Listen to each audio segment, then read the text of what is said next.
We're live, and Brent and I were talking before we pushed. Well, I say we. I say we because it's like we both do it, but I push the button, so I'm like it's the button's on this side.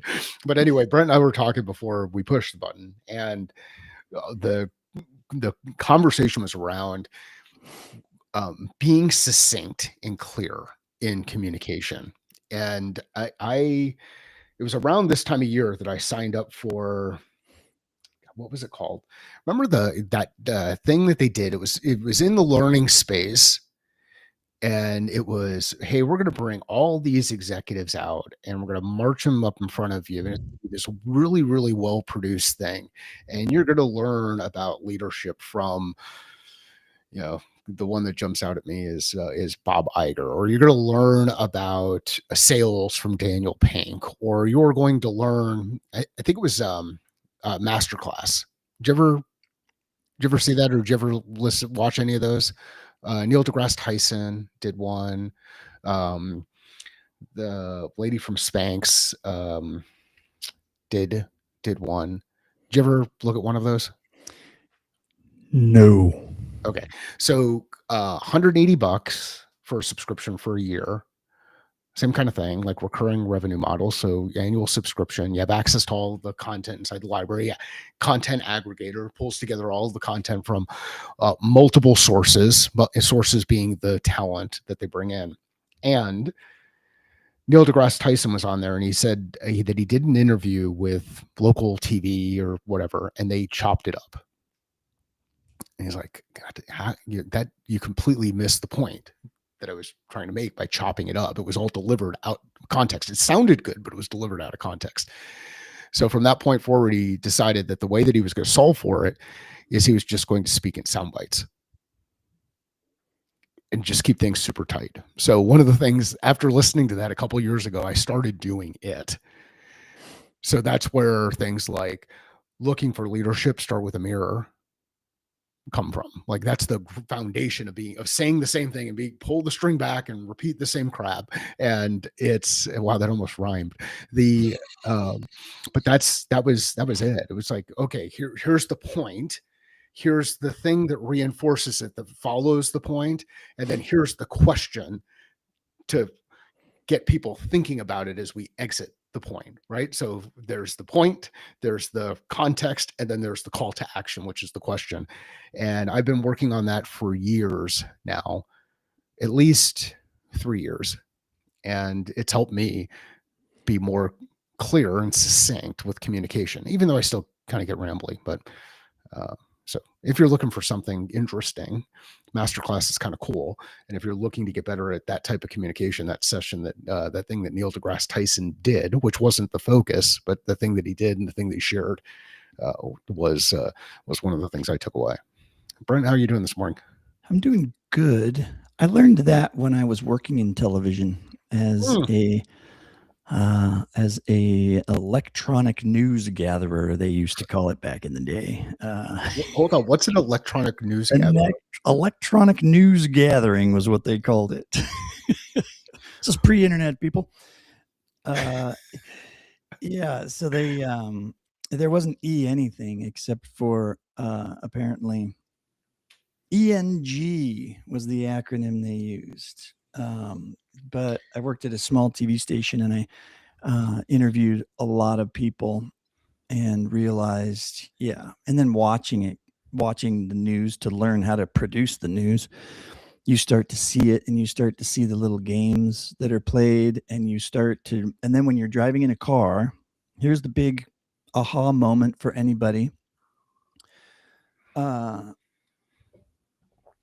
This will blow your mind. Well, maybe it won't for most of you, but anyway, so you're driving in the car with the news person, supposed to be an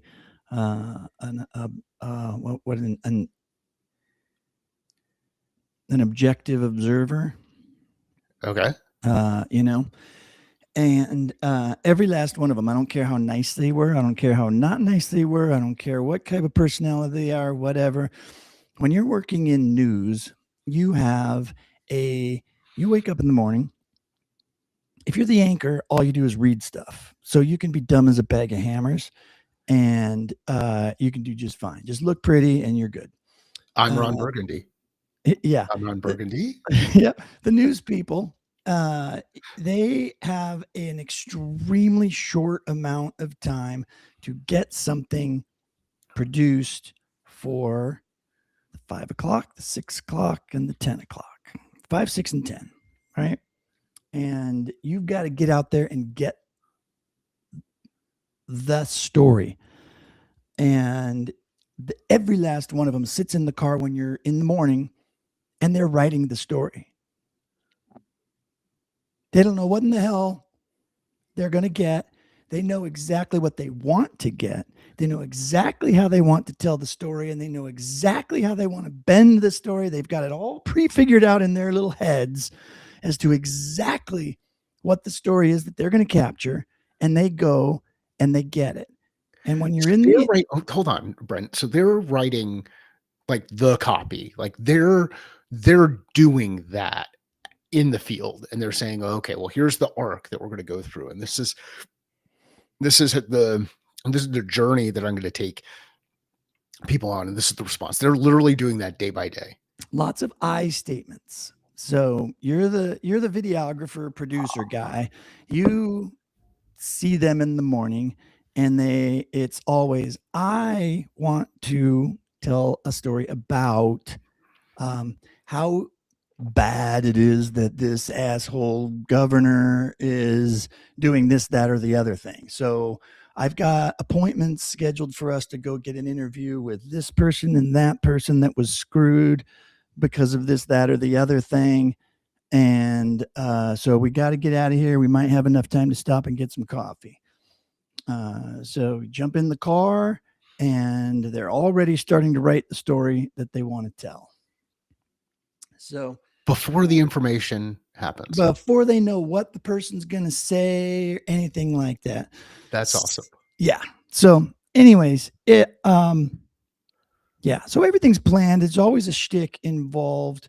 One guy, I remember I was standing there, and this guy called the news out and just wanted to tell him about how there was a big swath of beautiful desert land in Tucson that had been that was purchased, and they were going to throw up a strip mall or something. I can't remember what it was, but this dude that lived in the area was just pissed and just not happy about the fact that they have very strict guidelines where these bulldozers that come in and flatten the land are only supposed to go up to a certain point. Well, they infringed outside of that point and stripped out the desert outside of their area, not even by that much. And so the guy just started very calmly telling his story, and the news guy stopped him and said, listen, I'll tell the story. You give me the emotion. Okay. So we started over, and the dude just went off the rails. He just lost his shit and was like, these guys they're raping the land. And he just went nuts. And the news reporter was like, yeah. You could see he's just drooling, going, yeah, that's exactly what I wanted. Wow. Yeah, so it's all bullshit. Anyways, I'm a rambling guy. Oh yeah. But it's so a couple of cool things that came out of that. Number one, design. Like everything has a place, everything has a purpose, everything has they're orchestrating, and they're orchestrating for whatever agenda it is that they want to serve, like however they want. And we all have our own agenda. So they're orchestrating, and when they go in there and they orchestrate, they've got a plan. Yep. And at the point of first contact, they may need to adjust the plan. Yep. And that adjustment of the plan means they're either changing their plan, or they're changing the way that they're interacting with the people who are part of the plan, unbeknownst to the people who are part of the plan. Most of the There's going time. to be some kind of change. So a little bit of like Geppetto type stuff, like there's moving the strings and kind of getting people moving around, right? Yep. Which is really cool. And the reason I say it's really cool is because there are too many times where you think things just kind of happen. Think about reality TV shows. Do you ever watch a reality TV show and at one point in time you're like, oh, that's kind of weird. How the heck did they get those people together in that thing to do that thing? But then you watch the next reality TV show, or the next one, or the next one, or the next one, and you realize they all are doing the same kind of things. It's like they attract the same kind of people. Oh, wait a second. This might be my version of reality TV, not reality TV. And it's, I guess, the point that I would pull together with all of that is be careful what version of reality TV you're building inside your organization to drive the objective that you're looking to drive. Yeah. I'll give another insight into this, and there will be a purpose for this. That if and I always knew this, but I never really said it the same way. But it's similar to how you heard Neil deGrasse Tyson say, "Hey, you got to talk in sound bites." Yes.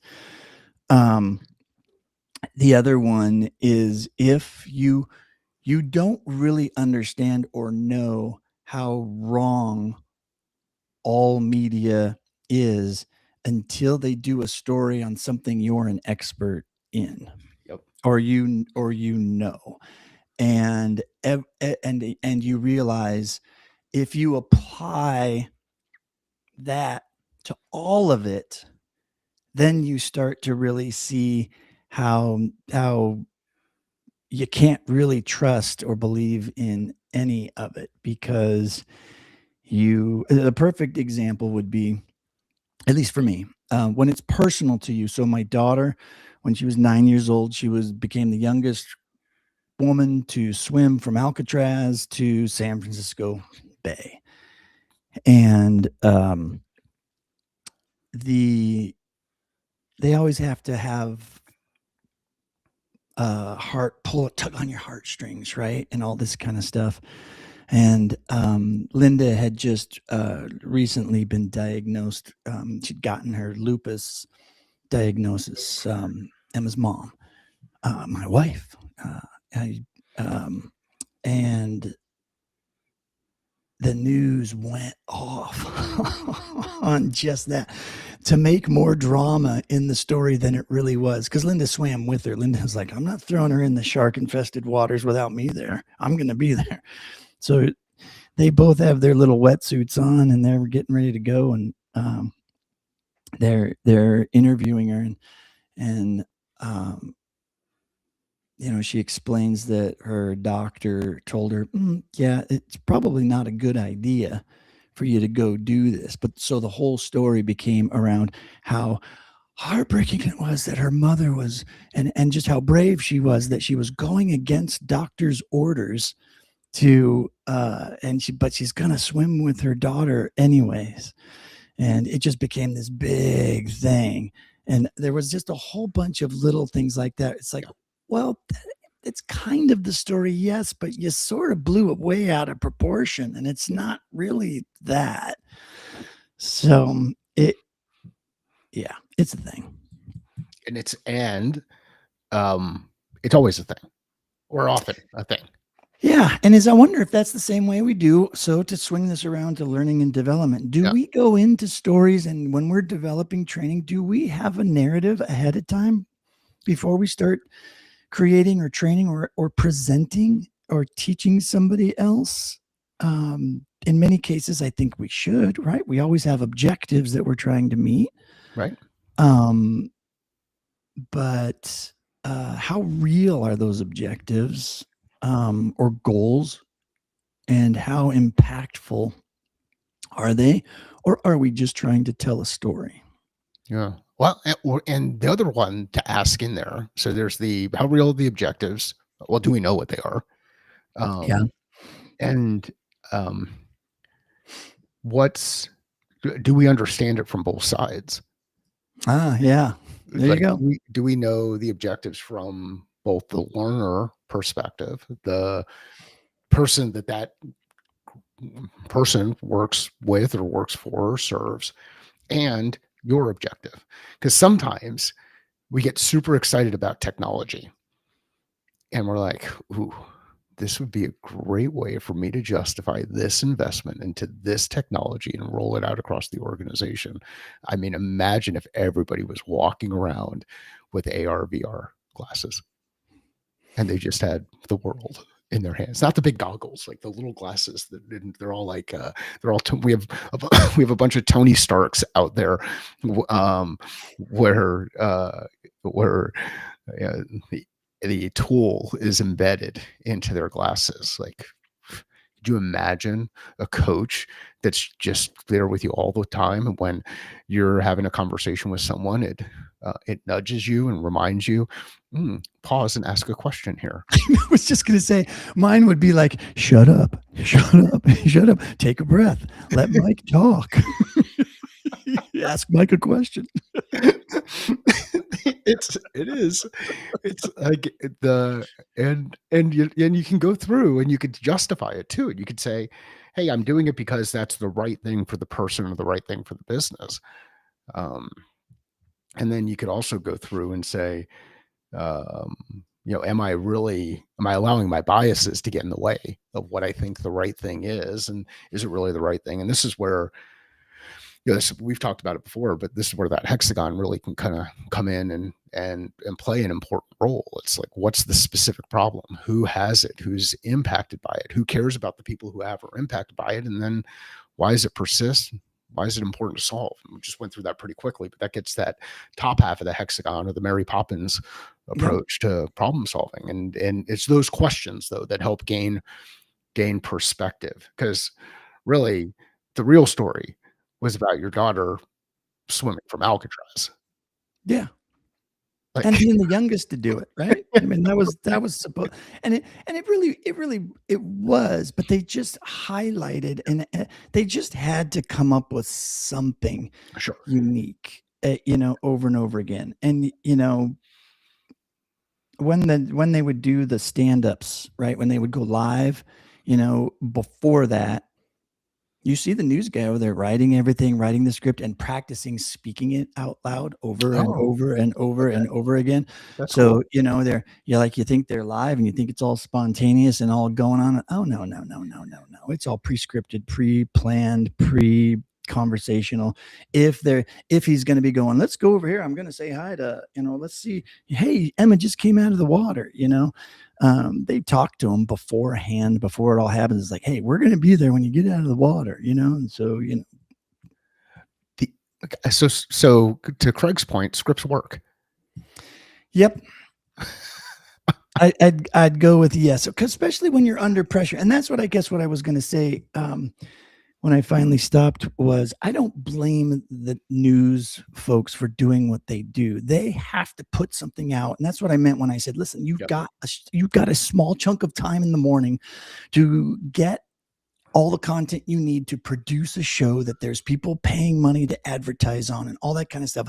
The 5, 6, and 10, you've got to produce something. You have to. It's the only way that product can get created, is if you get as much done ahead of time and pre-plan as you possibly can, because there's a lot of work that has to be done once you get back to the studio. So what's the planning process from an L&D perspective? So like, how we're getting ready to go into the new year, and I know it's going to surprise people, but I imagine we're going to run into a number of the same challenges next year that we ran into this past year, meaning business isn't growing fast enough.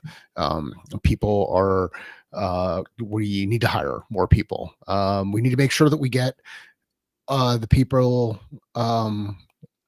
working on whatever the thing is that they're working on. We need to, like, whatever the challenge is, we need to improve profit. we need to reduce expense, we need to increase growth. Like we've got all of these things that are happening. We're going to get feedback from people that our performance review process is flawed and needs to be fixed. We're going to have to update our onboarding thing. Like all of these things are going to happen all the things next year, the same way they happened this past year. We're scaling up from a few dozen people to several hundred, and it all has to be done this year. So what's the first part look like? Let's what's the first part of the planning piece? And Craig, thanks for letting us know that you can see all the comments today.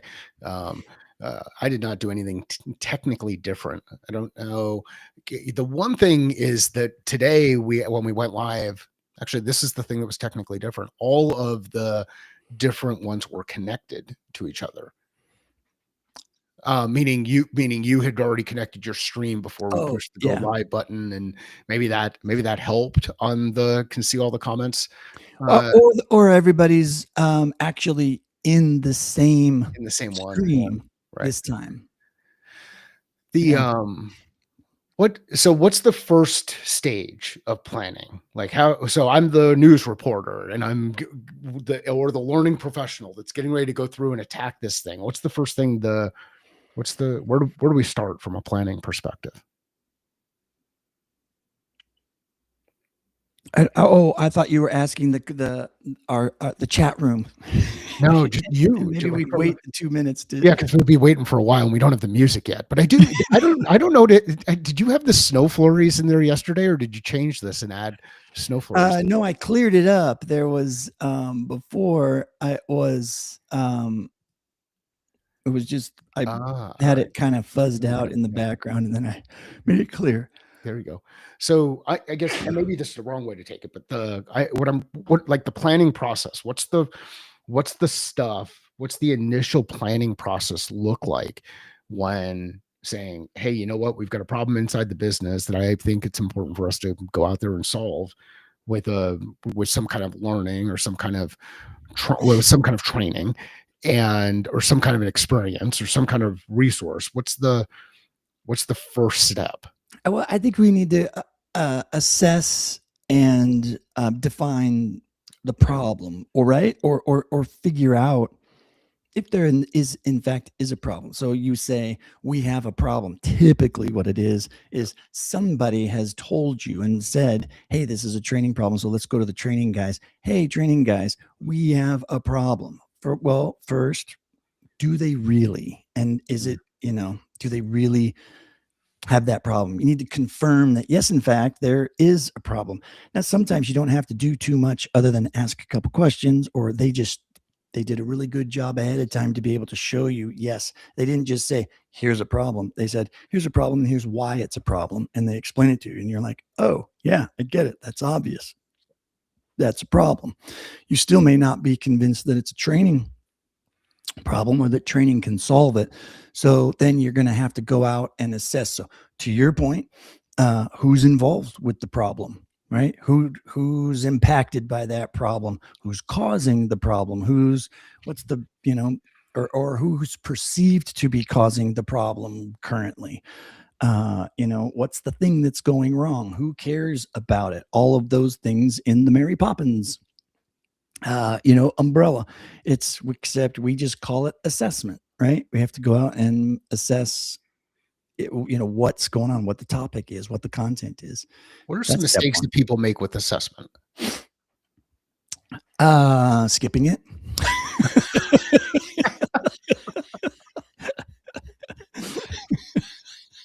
Why would you skip assessment? Because you're busy. Same with the news people, right? It's like, hey, training. It's the operations guy. It's the executive. He's like, hey, we need training on. I need a 1-day workshop for my leaders out on the floor. We need it ASAP. ISO 9002 audit is coming in, and we got to make sure all these people are trained up on XYZ. It's got to be done, and it's got to be done in 2 weeks. We need something. So you're like, all right, fuck it. Let's skip assessment and just start. Let's build it. Let's make it happen. You know? Check out Craig's comment.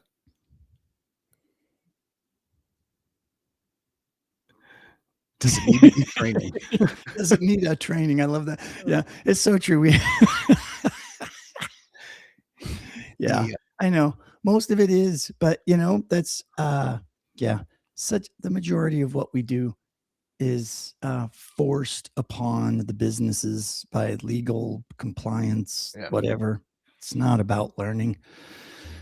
I think it's, I made a comment on somebody's post yesterday. Somebody else commented about it. They're like, this is amazing. It was like they'd heard it for the first time. And I'm like, oh man, not more of this. People that build the products that L&D uses, somebody was like, they don't care about learning. And I'm like, wow, this is news to you. it's you know what I used to fall into that trap of how could you not have heard this before? And then you realize, you know what? People are just kind of whoopty-dooped in their way through whatever. and it's the focus. It's because hey, you know what? Right now, the most important thing that I've got going on is I'm behind on paying my bills, or I'm behind on I've got somebody sick in the house, or I've got a parent that I need to take care of, or like whatever thing is. And it just creates so much noise out there that um, that I have to remind myself often that the first time somebody hears something really is the first time they hear it. It's not Yeah. necessarily that that's the first time that it was said around them, but it's the first time that they were actually aware and in the right situation and could hear it. And that's where I get into that whole piece of, hey, there are things that are said, there are things that are heard, and there are things that are remembered. And very rarely are all three of those the same. Again, another shout out to Neil deGrasse Tyson for helping me get better at sound bites, even though we've never met in person. But like that is repeated over and over again. And there are a lot of people, the first time they hear that, they're like, holy crap, that's like, where'd you come up with that? And it's work. It's like, hey, you know what? I know that I've been in an environment where I've said things and I sound like Charlie Brown's teacher. And it's really hard to remember the details when what you're hearing is wah, wah, wah, wah, wah, wah, right? Like, so and the wah, wah, wah, wah, wah, wah is the result of all of the other baggage that's being brought to that part of the conversation. So then the next piece is validate. What did you hear me say? Or if you're on the other side and someone's communicating with you, say, here's what I heard you say. And it's amazing what ends up happening when you start bridging those gaps. So said, heard, remembered. And it's a lot of the stuff that gets said is not necessarily heard or is heard differently. And if it's heard differently, then it's going to be really hard to remember. It is amazing how hard it is sometimes. It sounds really easy when especially when you're talking to people, they don't even have to ask if you've been kind of trained to repeat what they just said to you. Let me make sure I heard this right and repeat it back. It's amazing sometimes how in your head, you heard it and you are prepared to speak it back to them. And then your mouth opens and the words don't come out at all. Like what Sure. is in your head, what you heard, you're replaying it in your head and you're like, I can say this, I can say this. And you start to repeat it back to them. And it is different. At the very least, it's just different. At the worst, it's not at all what they just said. But the words, you still have the words that they said in their voice ringing in your head, and spitting them out is the recall part, just isn't as easy as it sounds. And it has to be a practice. You have to get good at hearing somebody else's words and repeating them back to them. And you have to just repeat that a lot. Yeah. And you get into this whole kind of, um, yeah, a lot of people will talk about reflective listening, right? And it doesn't have to be the same words. It can be your interpretation of those words, and then it's up to the person. And this is conversation, because it's up to the person on the other end to come back and say, "Ooh, okay, tell me what that word means," whatever they use that's a little bit different, like what it means to them. Yeah. Why did you You know, say it that way? yeah, Yeah. why, and be super careful about the question, because if I say why in the wrong context, well, all of a sudden I'm a jackass. Like I'm just mean and I'm being combative and whatnot. So you start to incorporate words like, or questions like what and how. Like, how did you get there? What made you think that? What prompted that thing? Like that kind of stuff. To Craig's point, good, fast, cheap, pick two, similar in idea. Yep. Yeah. I saw somebody created somebody vibe coded an actual, like, an interaction. It's like That's awesome. it's like with those three things and levers, and they coded it so the two of the levers could be slid over to the right, one had to be over to the left, and if you tried to push one over to the left, the other one would automatically shove over to the right, so you could never have all three. And I thought it was a brilliant interactive visual of that idea. Those are the types of things that really stick for people, because we hear that phrase all the time. That's another one, right? That's another good soundbite. Good, fast, cheap, pick two. Yeah. Yep. All right. So do we want to get in the news? 30 minutes into this thing? Yeah, we probably got about 2 minutes to go through it. So sure. Yeah, let's go. Do you still have my screen to share? You have to share it on your end. Oh, well, I did once. When? A while ago. I missed it. I must have been looking in a different direction. I think you were looking away. And I kind of knew that too. I'm like, oh, he's not seeing the whatever notification he gets. I should probably do it again. Yeah. Yeah. At some point, we're just going to start commenting to each other in the chat. Be like, hey, slow down. Speed up. I'm going to have secret hand signals, and I'm going to be like, yeah, when I do that. That's the indicator. Yeah. When Brent scratches his maybe right ear. That's the theme song that we should be doing. We should be like, a rambling man. It should be our theme song. That's totally my theme song. It's embarrassing. I'm sorry, everybody. I'm sorry you have to listen. I'm with you. I need I should vibe code a translator that takes, I'm rambling, and then the closed captions at the bottom say, please, it says like, please hold, and then when I'm done, it just summarizes it, and all you have to do is read 2 or 3 sentences. You get some like live closed captioning, and the live closed captioning starts to shrink as you start rambling. You get further and further away from the point. The closed captioning starts to get blurrier and blurrier and blurrier, and you're just kind of like, oh, now I have a visual cue. Add clarity. No, the closed captions actually just starts commenting and going, geez, okay, here he goes again. This is literally what he's trying to say. And the closed caption machine just sort of takes over and says, you can go get a cup of coffee. He'll be done in about 5 minutes. Ready, go. All right. Breaking news. Tuesday, December 9th, 2025. Here's the latest news and trending developments in the learning and development sector. Breaking industry news. Skillwell merges with Realize It. Has anybody ever even heard of either one of these two? I have not. Well, there you have it. They've merged. Look at that precision skilling market. Ooh, did we know there was a precision skilling market? I do now. You know what? And this merger actually signals a major consolidation in that market that we don't know exists. Oh, Wendy said got kicked back. So I don't know what got kicked back. I don't know if it was the captions. This is the whole 2-minute thing. Oh, well, let's just move on and make sure we cover it all before we run out of time. Fitch Learning acquires Moody's Analytics Learning Solutions. Fitch Learning. Yeah, no, I haven't heard of it.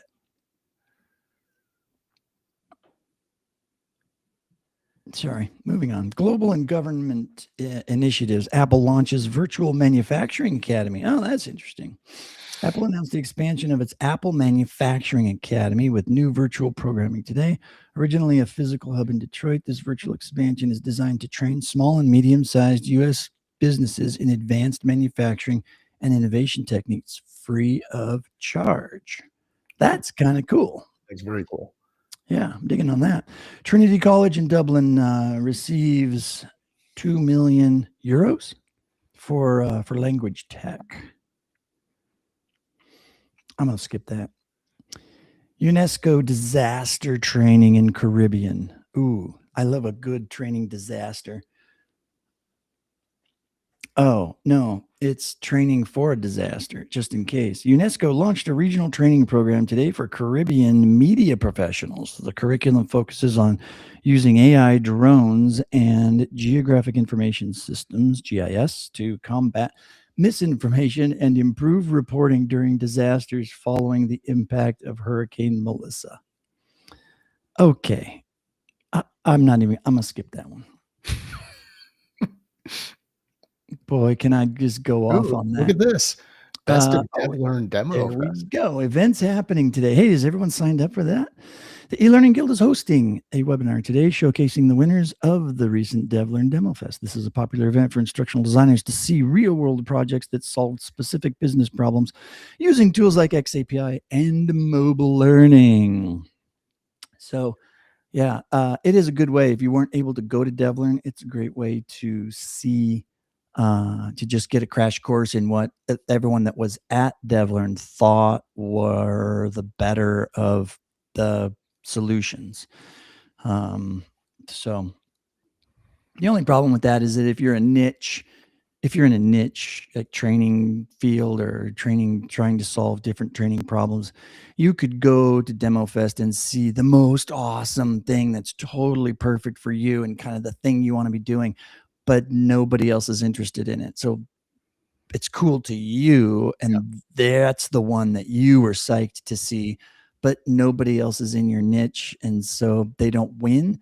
And so there's this perception of the ones that won were the only ones that were, quote unquote good or useful or whatever. But at least when I was there and when we first started doing the Demo Fest thing, we literally had maybe 10 tables. No kidding. People. We couldn't even find enough people to do Demo Fest in the early days. People were scared. Nobody wanted to show off their work. I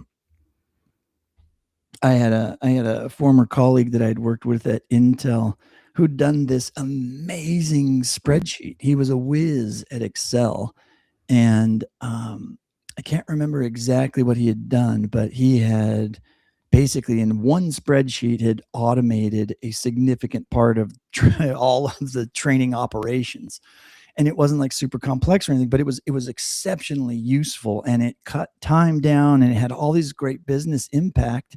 And I said, would you please, you have got to demo this. This is such a great solution.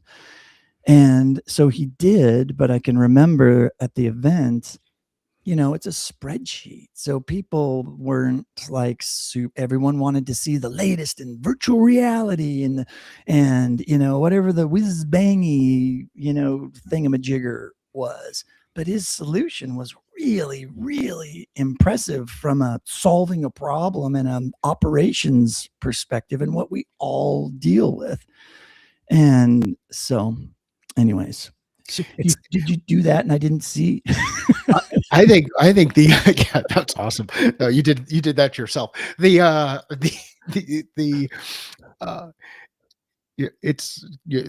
What's the Twain quote? The rumors of my death are greatly exaggerated. Was that is that something like that? Yeah. So it's like the rumors of the death of Excel are greatly exaggerated. I mean, it's still one of those things that continues to persist as a viable solution to solve a specific problem or specific problems in a specific time or place. And and relatively speaking, quick. You can spend all your time trying to build a tool that somebody else built, that they built to try to solve as many problems for as many people as possible, because they're marketing their thing. Yeah. And so maybe it would help. But if you're good at spreadsheets and you can, use a spreadsheet to make your job better, faster, easier, solve a bunch of problems that other people can use it too, and then share it and everybody's in it and learns how to use, I mean, why not? I'm telling you, the three things that I learned how to do in Excel that made me look like a wizard when it came to Excel. VLOOKUP, Pivot tables. VLOOKUP, concatenate, and pivot tables. Like those three things: VLOOKUP, concatenate, and pivot tables. So everybody get out there, get on the YouTubes and look up those three things, and boom, you got value today. Wizard. You too can be an Excel wizard. For only $9.95, you can take our quick course on Excel wizardry. Hey, while you're doing your course on the jargon of learning and helping people get better at understanding the language and vocabulary of the industry, maybe I do a quick stand-up course on VLOOKUP, concatenate, and pivot tables. You should totally do that. Absolutely. Okay. What else do we got here? Let me just hit the other ones. Trending topics and reports. LinkedIn Workplace Learning Report of 2025. Discussions are circulating around the newly released data for 2025. Key insights include barriers to learning. Lack of time remains the number one barrier, but specifically managers and talent teams report being stretched too thin to support development. Yeah, two old stories basically being rehashed. But that's what they're right. That's what the data always shows. Internal mobility. There is a massive spike in organizations prioritizing internal mobility, basically moving current employees to new roles over external hiring, driven by tighter budgets and the AI skills gap. Now, if the HR department and legal could only get together and remove the barrier that says if you're going to do that, you have to also post it and screw over a whole bunch of people who would be good for that job and force them to apply for it and jump through all the hoops and check the box that says, yes, we tried to find somebody externally, but we already knew we were going to just move somebody internally over. If we could solve that problem, that would be awesome. Just move them over. I mean, why do they have to post it? Like, there's these rules, and it doesn't, none of it makes any sense. None of it makes Just move them into the new role. Yeah. It's what's awesome is we talk about the importance of efficiency, and then we do that. Yeah, crazy. I had a bit of a rant on LinkedIn yesterday. It was similar to that. It's like, why does the industry that claims to be the holy keepers of learning and what it is and what it looks like not see the entire world learning how to use AI live? It's right in our face. We're watching it. We're watching real time. We're watching the world learn a new skill. Are we supporting that? Are we saying positive things? Are we saying good job? No. We're a bunch of arrogant academic a-holes calling everything everybody creates slop. I'm sorry, it just drives me nuts. But Brent, if you use colors like blue and yellow together in the way that you're communicating your nano banana image out there, are you making it less accessible to the world? And how dare you? Yes. How dare us all? Craig had a pretty good comment in here. He said the pardon me, bigger conferences are turning into advertising outlet over info exchange lately. And it's one of those things where it's a really tough balance. I don't think it needs to be a tough balance. I think people try to do too much. It's, answering the question, how do we fund it? How do we fund the ability to keep doing this thing? And in order to fund it, you have to have both people who are willing to pay to go to the event, and there's a cap on the amount that someone's willing to invest, and you have people who are willing to sponsor an event, and there's a cap on how much they're willing to spend. And Yeah. then you have people who people who are going to work the event, and there's an expense associated with the number of people that need to be there in order to create the experience that you need to have. So there's this, it truly is a business. It's not a let's go, you know, have some fun and see how this thing works out. Maybe the first year it might be let's go have some fun and see what we can do on a shoestring budget to see how this thing works out. But it's a tough balance, and unfortunately, as more and more consolidation happens in the space, the business aspect of it, I think, becomes much more important than the impact that it has on the end user, the people who are new and into it. I was not in the room when this happened, but I heard that over 90% of the people that went to the opening session at DevLearn rose their hands or stood up saying that this was the first time they had attended a DevLearn. I heard the same thing. I think we were in the same conversation with the person who shared that. That could have been it. That's cool. So we were in the same place, same time, space. We heard the same thing and remembered. So now, so then you go through and you look at it, you're like, wow, 90%. Okay, well, there's going to be a bunch of people who don't go into that. Like all the people who've been around for a while, they probably didn't go to the opening session because the opening session, it just wasn't their thing. They were more focused on seeing a number of the people that they knew were in the same area. So let's just say 75% of the total participants went to the opening session. To have 90% of that 75% all be new means 2/3, my math is going to be off here a little bit, 2/3 plus or minus are all new people at an event like that. That's a lot of new people and a lot of change that's happening. Yeah. So Wendy was there. She said about 50%. So sometimes people observe things and their numbers are greatly exaggerated. But Wendy, Brent, and I weren't in that room. The person who said 90%, maybe they were up toward the front and they didn't look back to see. Yeah. Even 50% though, right? Still, I mean, it's a big number. Yeah. Yeah. And then I was saying yesterday, even at 50%, and then just talking to people and just hearing and overhearing certain conversations and talking with some of the vendors, there just are a lot of people who are just now getting into learning and development for the first time. Yeah. Right. And it's just a thing. So that's why, one of the reasons why I thought it would be good to do this course. So I'm squeezing in this pilot course. It's pretty fast, pretty short cycle.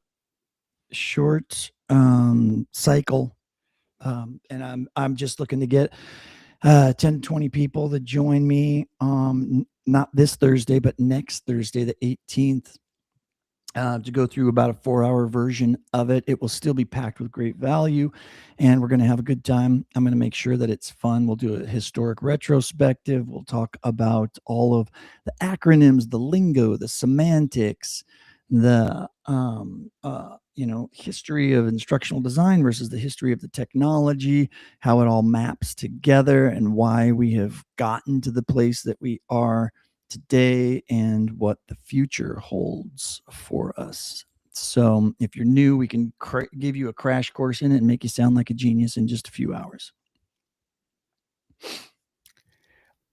There you have it. There's today's commercial.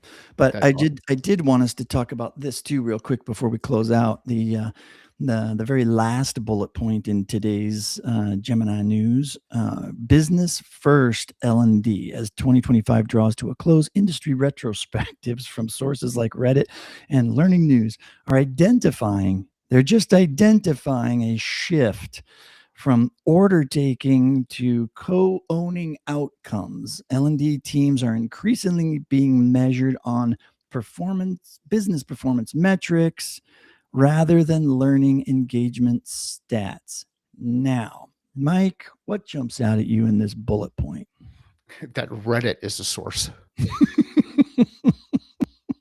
You know what's so funny though is that it's the source apparently for most LLMs, for training most LLMs. They get most of their information out of Reddit. That's how these things learn.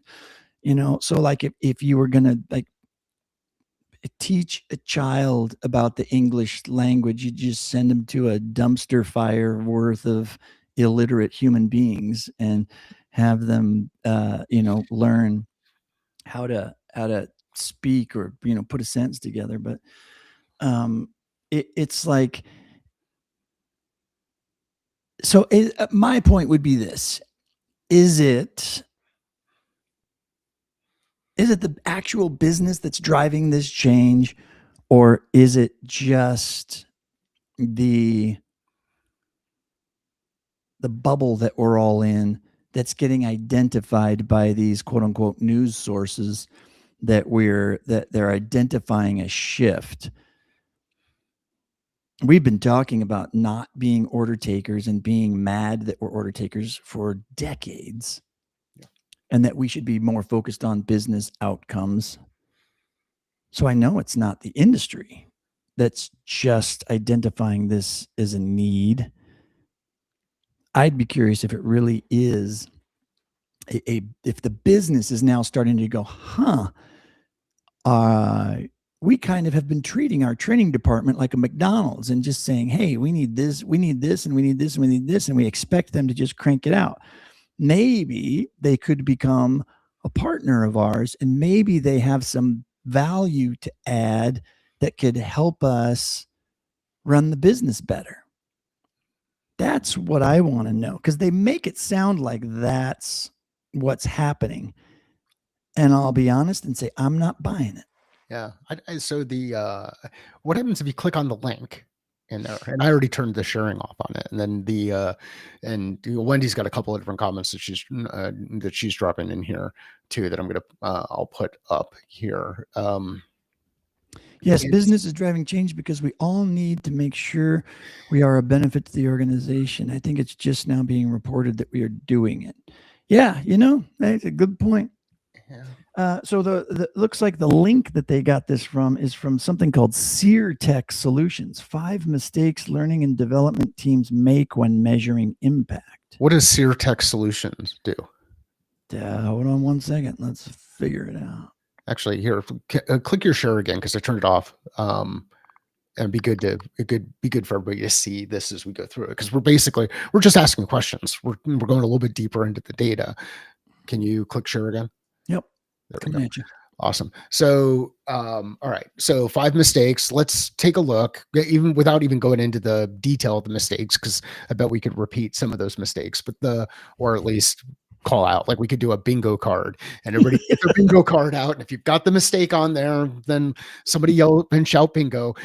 We know how that'll work. What if we go in and just do a search for A.C.T.S, or go to their About Us? Like, what's the... Well, it's here. Yeah. Why A.C.T.S? Why A.C.T.S? There we go. Perfect. Let's scroll. Oh, hold on. Come on now. Wait a second.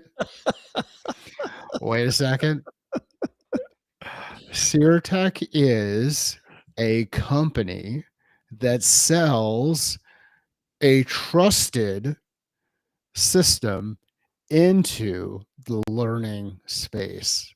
And in December of 2025, they're actually identifying that it's important that L&D teams are increasingly being measured on business performance metrics, which I imagine someplace in their learning management system in the data side of things, it shows some kind of dashboard that shows the change that happens inside the business, because we know that everybody puts their ERP data and the business data into the LMS, right? Because it's the single pane of glass. Yeah. If anybody is reading the transcript, just add sarcasm font. Yeah. So, all right, you can turn the screen sharing off. We should probably wrap this up. But in wrapping this Was up, that too harsh? yeah, let I me can just from the say from the that comment. Like, well, I'll wrap. I'll try to neutralize the threat a little bit. We don't mean to be this way. So here's one reason why this is going to occur.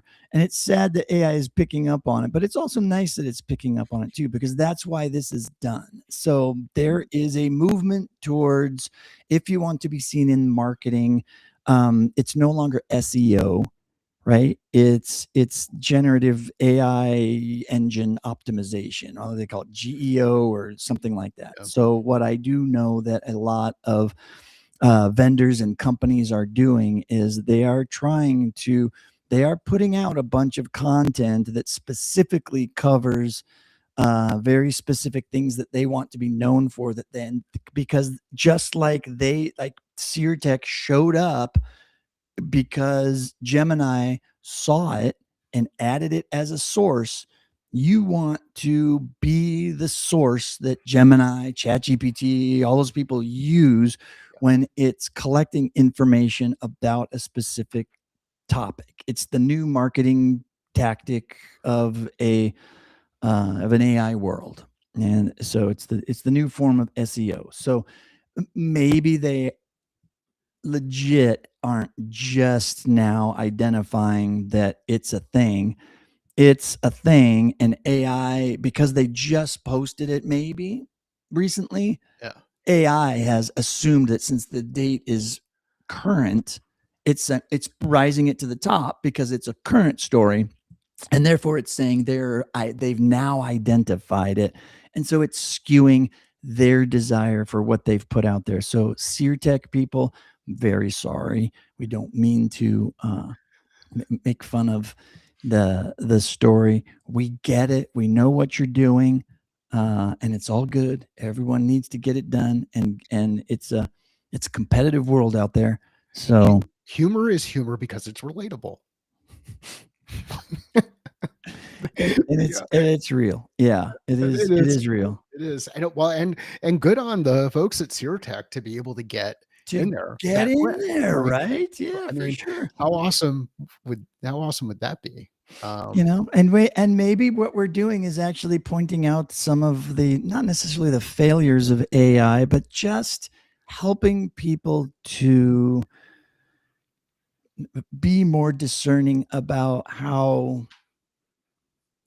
they perceive the things that the AI is telling them. And I'll leave it at that. How long do you think it'll take before we're in the news and the source is live with Brent and Mike? According to Live with Brent and Mike, this is an emerging trend. Old men shout at clouds.